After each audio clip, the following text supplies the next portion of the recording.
This is my family home and the time has come to renovate my property.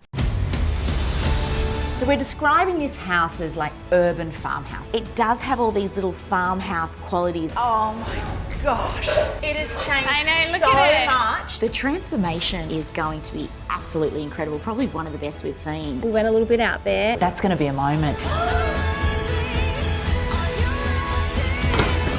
I just think this is too dark. Has that been resolved? Not really.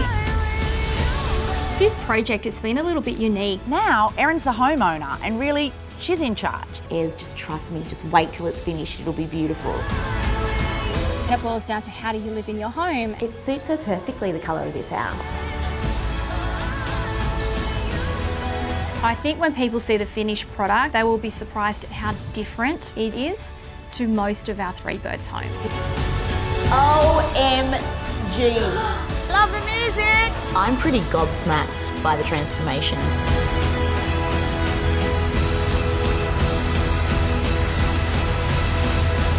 It is just beyond what I thought it could be.